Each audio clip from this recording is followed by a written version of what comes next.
Well, good morning, everyone. I'm sitting here in my robe, as you can see. I just finished my sausage biscuit. Um, I'm starting to make a habit of sausage biscuit for breakfast, but I figure in my situation, it's better than eating donuts. So I drank my grape juice and finished my biscuit and said, time now to check my messages. Only had 5 or 6 messages today, but they were good ones. And everybody's very complimentary. That's the main thing. Uh, it's making me feel good. If you make me feel good, I'll do my very best to tell you some little story. Some of these, they're not really stories, they're just everyday happenings, the things we do in life from one day to the next, from one week to the next, from one season to the next. And I doubt that my situation varies too much from yours, except I'm in the Mid-South. You may be still in Canada where it's still snowing. Out west they're getting the tornadoes. In California they have the fires and what else have they got? They've got some snow in California too. And on the East Coast, haven't heard from them in the last few days, so I guess things are going okay there. Jan's on her way to Florida. They had to stop halfway because it's a 16-hour drive. You know, I can't think of any place I want to go bad enough that I'm going to sit in a car for 16 hours. But Charlie's a hunter. It's not like he doesn't have deer and rabbits and things on his own farm here in Kentucky, but he likes to go to Florida where there's the fish and the alligators, the deer, the turkeys. This week, it's the turkeys.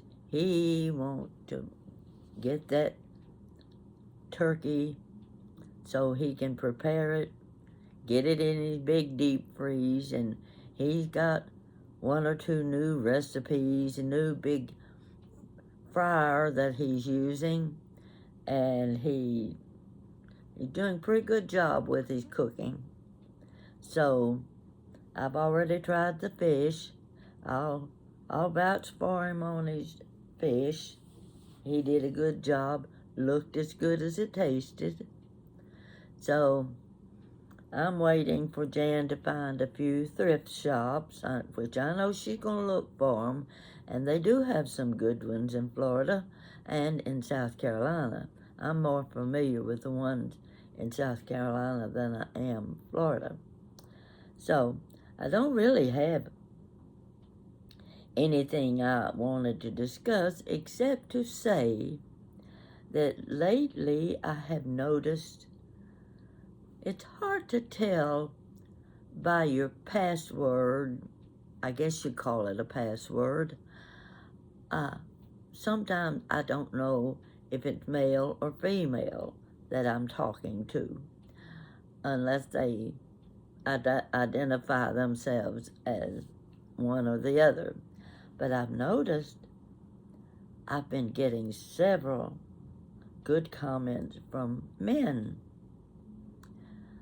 That pleases me because it's hard for me to come up with interesting subjects that men want to talk about because I never went fishing.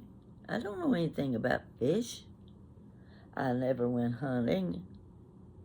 And to tell you the truth, I'm not that interested in Kentucky's basketball like most of the people around are. I don't take a big interest in the basketball and football, other sports anymore. There was a time I did, but now it just doesn't interest me enough. I'd rather stick to looking for thrift shops where I can find some goodies. So I can talk about family history, some of it, a little bit about the wars in the past. I can tell you about visiting Gettysburg. I didn't do too much looking at Gettysburg because you got to do a lot of walking.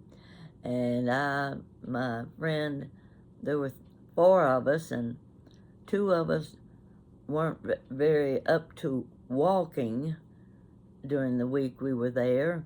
So we stayed in the car while the other 2 girls went around and checked the sites at Gettysburg.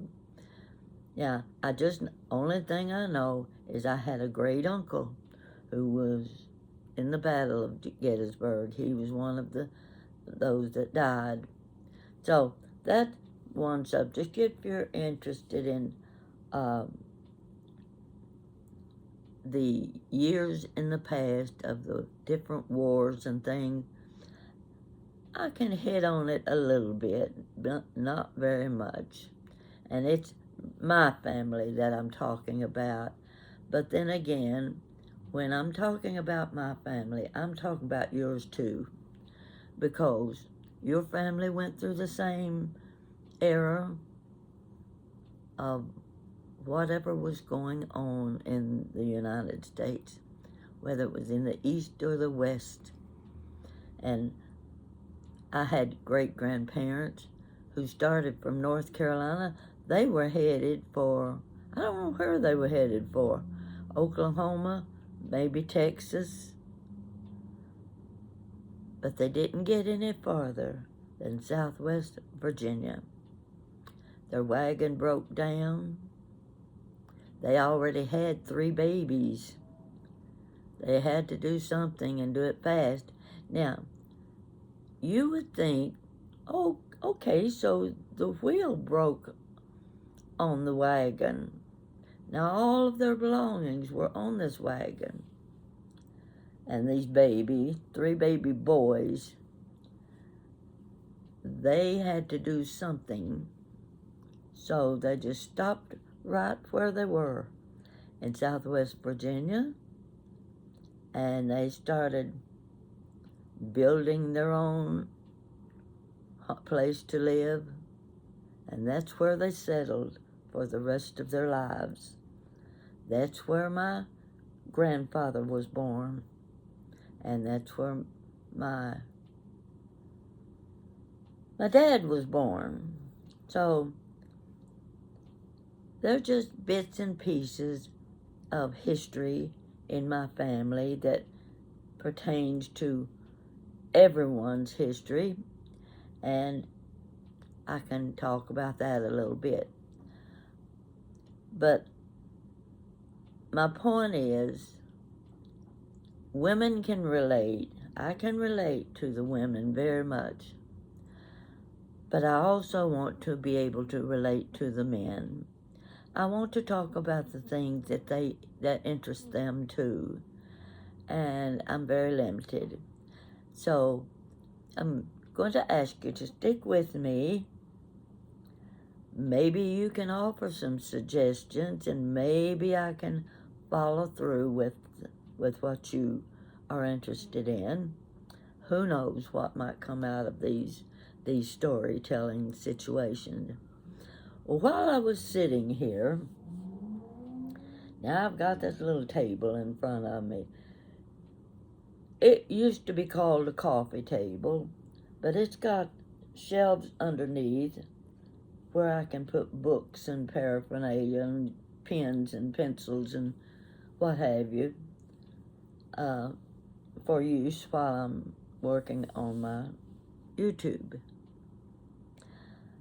Sitting on the corner was a little thingy.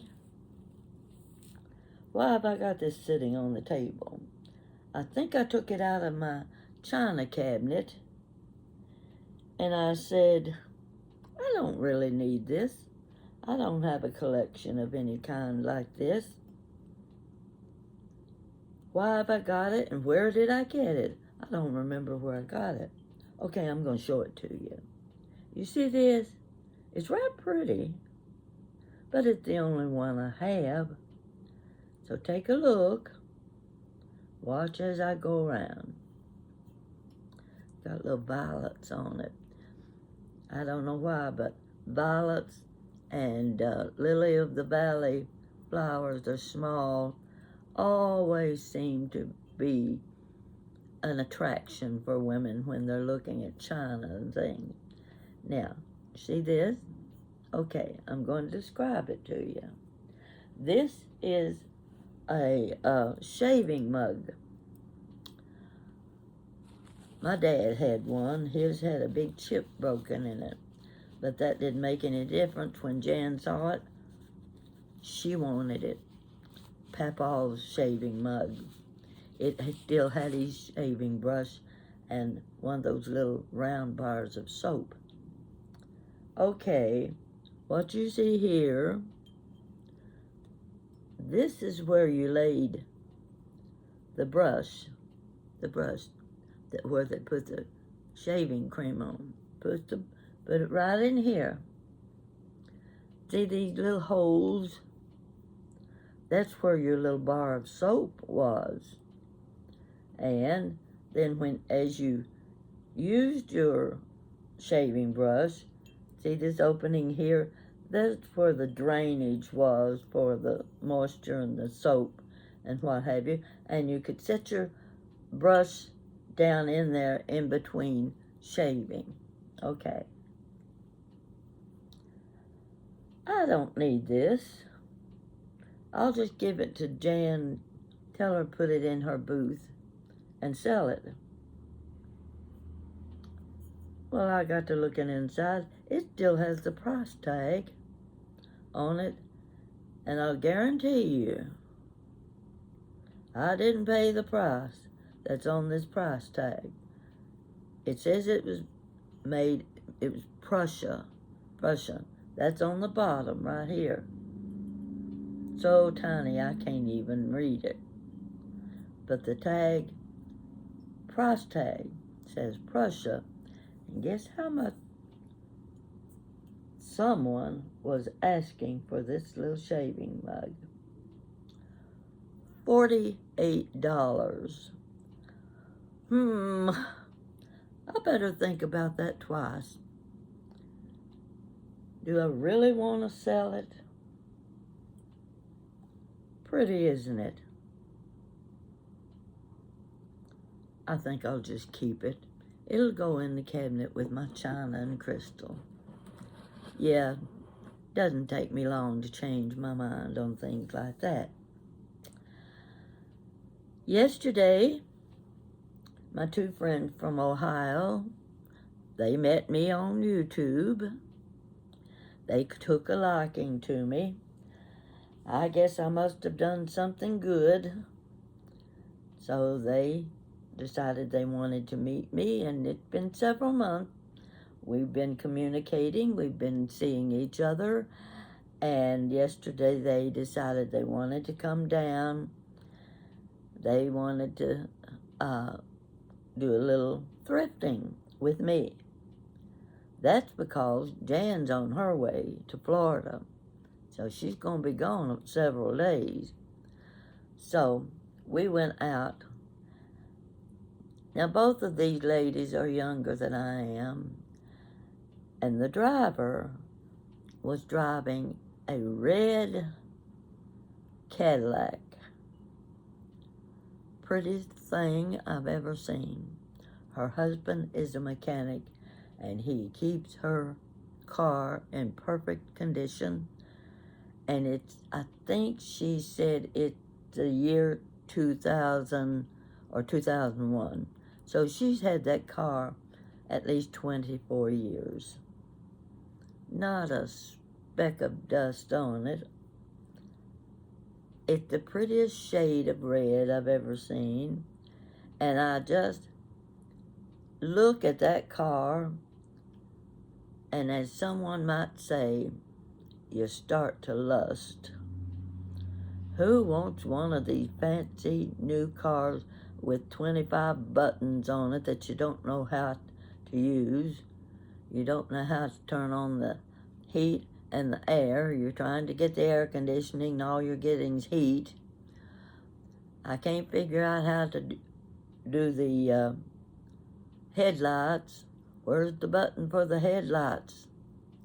It's just one thing after another. But then you get in the seat of this pretty red Cadillac and you feel comfort. Oh, it's just a joy to look at. It's a joy to ride in it. And she keeps it in perfect condition. So we had a really good day. We didn't buy much, but I'll tell you about our lunch. Each time they come to visit, Jan and I try to come up with a different place to eat. Now, there are plenty of restaurants, and you know how many of them are chain restaurants. Don't want to take them there. I've already taken them to a tea room. They enjoyed that very much, said they would like to go back there, and I said, no, we're not going there. We're going somewhere else this time. So I said, Jan, come up with a good place for me to take the girls for lunch. She said, why not Dad's Favorites? Now, some of you will recognize that name, Dad's Favorites. Dad's Favorites is a little deli restaurant, and it's owned by friends of Jan. She went to high school with both the husband and the wife. That's been 50 years ago. And several years ago, he opened up the little deli called Dad's Favorites.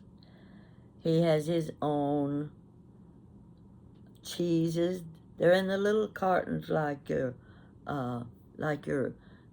cheese dips and things, and they're being sold by your bigger grocery stores. But he has his own restaurant. Yes, that's the place I'll take them. So we got there right at the peak of lunchtime. The nice thing about Dad's Favorite is it's quick and easy for people who are working. They can run in, they can either get a takeaway lunch or they can eat in the lunchroom next door to the deli. That's where we ate. And I was afraid when we got there, because we went right at 12 o'clock noon. I said, oh, we may be standing in a long, long line. Fortunately, things were a little slower and we didn't have any problem getting waited on. And James, that's also Dad, he met us right at the door. Such a pleasant person to deal with. And he explained the special for the day and the difference between the sandwiches and the soups and the other things that they have. And we placed our order, and that's where we had our lunch. So he talked to us for a few minutes, and I want him to know that my friends thoroughly enjoyed their lunch. We'll be coming again the next time they come to Lexington. They seem to like Lexington. They live in Ohio. I don't know the little town. I'm not familiar with it. But they don't mind the long drive at all. And if they're willing to come, I'll get my jeans on and my walking shoes and off we go. I'm not very good at directing the driver, but she's got one of those gadgets that everybody has in their car that can give them directions to where we want to go.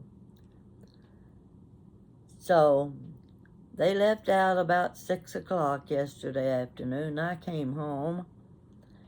I still had half of my lunch in the little brown bag. I brought it home because it's always too much, and you just heat it up a little bit, you've got dinner. And that's exactly what I did. I finished my sandwich and my potato soup, delicious potato soup. And I was at a cross between whether I wanted the tomato basil or the potato soup. So I was kind of afraid to take a chance on the tomato basil because I'm not real crazy about tomatoes. And if it has too much of a tomato taste, I won't eat it. So I decided on the potato soup. Good choice. Now let's see. By the time I got my dinner over with, I just reached for a pillow, stuck it on the end of the couch, laid over, and took a 2-hour nap. That meant I was going to be up for a while. Yeah, I wouldn't be going to bed early last night, but I was still tired enough to go to bed earlier than I usually do. So that was yesterday's adventure. I need to do a little cleaning up. I need to get my autumn leaf dishes off of my dining table, and I want to do a little rearranging in my china cabinets so that they'll show up, and I think I can do that. I had thought about selling the autumn leaf pattern. I don't use it. Don't know why I started collecting it. I think I started collecting it because I had 3 pieces of my mother's. She had the Aladdin lamp-shaped teapot. She had the pie plate. She had a coffee dispenser and something else. Anyway, whatever it was. She had about 4 pieces of the autumn leaf. So that's reason enough to start collecting. Once you've got that 3rd piece, that means it's a collection. So I had the 3rd and 4th pieces. And I do have a nice selection now. So I've changed my mind about selling my autumn leaf pattern. It has such a good history to it. A lot of it was sold in the South. Most of the people I hear from, North Carolina, Virginia, maybe Indiana, all around Kentucky, the states, they can tell you about the Jewel Tea autumn leaf pattern. I think that was those were the states where it was sold the most. Now, don't take my word for that. That's just telling you what I know.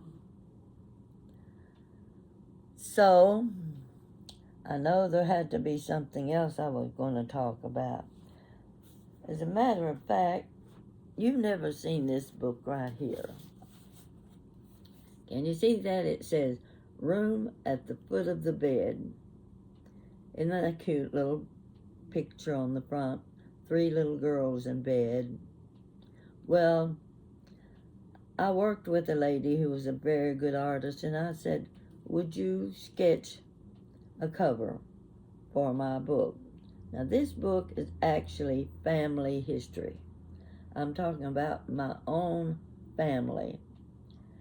And I told her, Room at the Foot of the Bed. That's the title. Work with that. And so she did.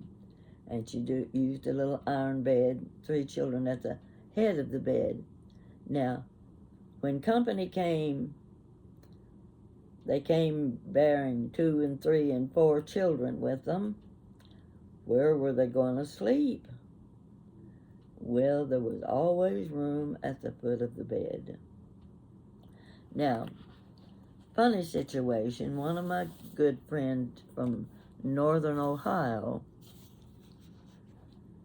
One day, tells you the difference between people in the North and the South. I was talking about the book one day in a room at the foot of the bed, and she said, "Pat, what kind of room was at the foot of the bed?" I had to laugh, and I thought, there's the difference between people who grew up in the North and people who grew up in the South. If you lived in the South, you knew exactly what a person meant when they said, "Oh, we've always got room at the foot of the bed." That meant when company came and you were worried about where the children were going to sleep, you put one or two at the foot of the bed.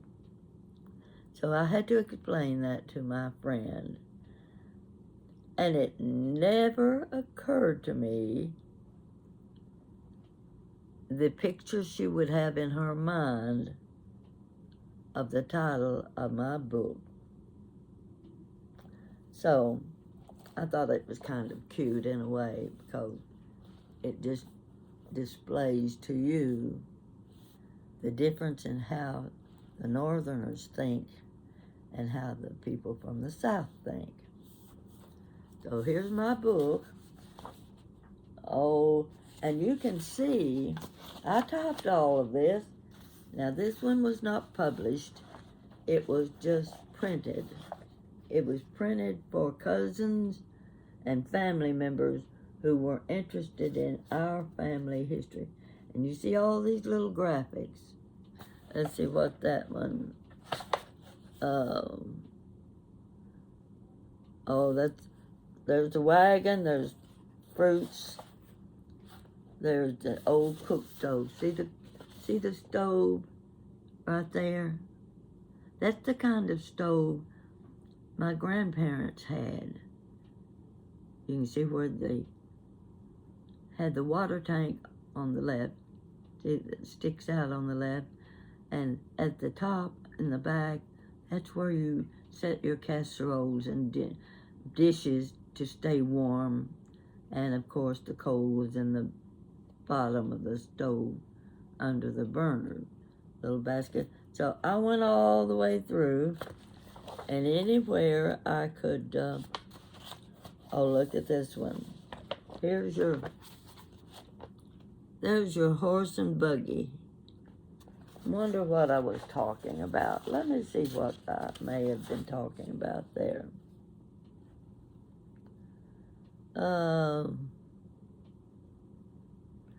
No, this story I don't think I ought to tell you about. It was when my grandfather was around her. Mama didn't like it when I told about the things that Pap did. I said, well, that was part of life. That's what he did, and I'm going to tell about it. She didn't like it. But that's okay. The things he did then are perfectly normal today. Nobody gives any thought to it. Oh, and here we go. These are not very good pictures. That's Pap right there. I won't say he's the prettiest thing I've ever seen. And I won't say that he was real good at keeping his shoes clean either. But he was a businessman. He was a firm, hard-headed man. And he had a general store. He had a grist mill. He,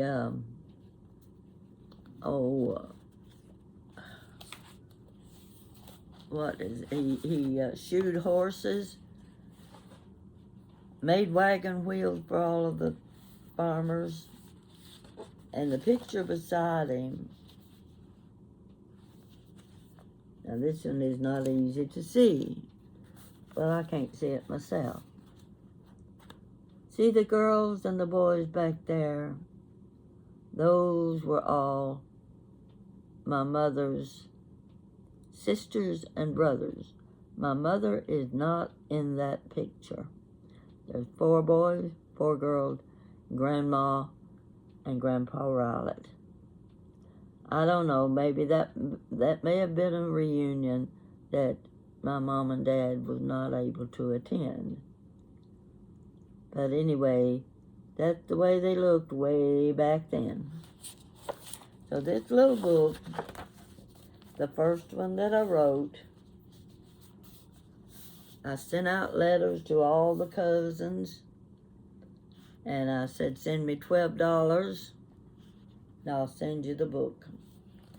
I had 60 books printed, and they all were taken. You can do the same thing. You can do even better. You can get your book published, and to be honest, there wasn't a lot on the internet in the day I was doing my genealogy. There's anything you want to find on the internet today. I've got Rowlett relatives that went to Texas. Have you ever heard of the little town called Rowlett, Texas? Okay. Somewhere back there in my family history, Daniel Rowlett was a cousin. I think his father may have been captain of a ship from Kentucky. Then there was you find other places. There was a fort in Kentucky called the Rowlett Fort. Well, I'm not bragging. I'm just telling you that they got around. They started out in Virginia, West Virginia, North Carolina, Tennessee, and they kept moving west. Then you got into Texas. My dad was the youngest of 11 children. His oldest brothers stayed in Cumberland Gap, Tennessee. Grand person. I just loved Uncle John. He was so sweet. But the boys in between, they decided in order to find jobs, they were going to have to go west. And they went to Texas. There was my Uncle Tillman and my Uncle Wiley. Now, I don't remember my Uncle Tillman, but Uncle Wiley used to come and visit us. He's the one that was in Texas during World War II. He's the one that came to Tennessee, to Oak Ridge, Tennessee, to get a job during the war. Everybody came from every state in the United States for work, and that's where the work was. Oak Ridge, Tennessee, where they were building the atomic bomb. Now, I've told the story about Uncle John coming to visit us while we were living there.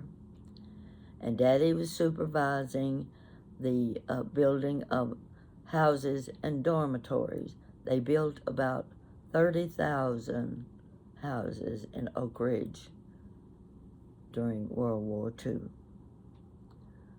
Knock on the front door. Uncle John was there. Mama knew who he was. There was another man with him.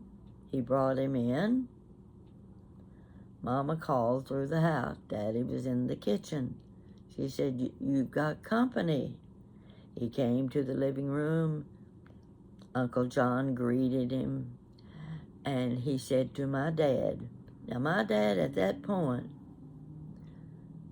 my parents had 9 living children.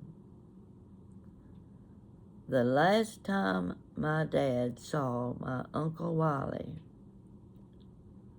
was when he was 13 years old. When my dad was 13 years old. It had been 33 years. And Uncle John said, Hobart, I want you to meet your brother, Wiley. Mama said Daddy's face turned white. 33 years it had been since he had seen his older brother. And after that, every other year, Uncle Wally paid us a visit in Kentucky. He would come, Daddy would take him out in the country. He would show him one farm after another. He knew who the owners were, and he would talk about the farm. Well, Daddy had a little 20-acre farm. Now, this was just like saying it was his to play pretty. He wanted to be a farmer again, and so after he retired, he bought him a 20-acre farm, had about 20 cows on it. He had 2 or 3 horses, mules I guess they were, and he had a caretaker, a tenant that was living on the farm to take care of his cows. I can remember sitting at the kitchen table with Daddy, and I said, Daddy, see, he had those 20 cows, and sometimes they'd get through the fence and they'd get hit by a train. Railroad tracks right by the farm.